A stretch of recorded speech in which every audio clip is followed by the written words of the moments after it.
These towers are 347 feet tall. It's the tallest transmission structures OPPD has ever installed, and some of the tallest in the region. There's 4 foundations on each tower, so 8 total that are nearly 100 feet deep, going down to bedrock next to the river. We had to use around 800,000 pounds of steel for just 2 structures. We were talking about 2,500 feet of span. When they're loaded up and everybody has their air conditioner on, those wires are going to sag a lot due to that heat buildup in the wires. So we have to make sure they have vertical and horizontal spacing from each other and keep adequate clearance over the river.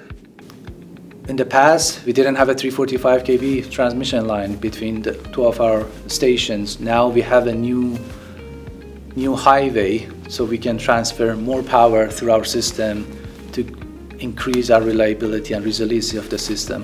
When we look at what's going to happen in the next 15-20 years, that's why we chose this tower, and that's why we ended up with such a tall structure.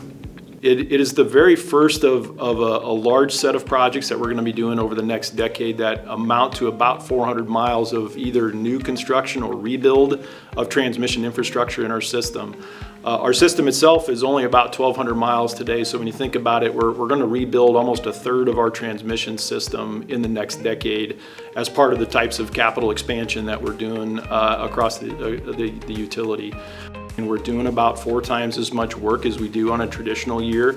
We're doing it at a time of immense complexity in the supply chain markets, a lot of pressure across the industry and across the country for the same types of resources and materials and labor that we use to build these projects.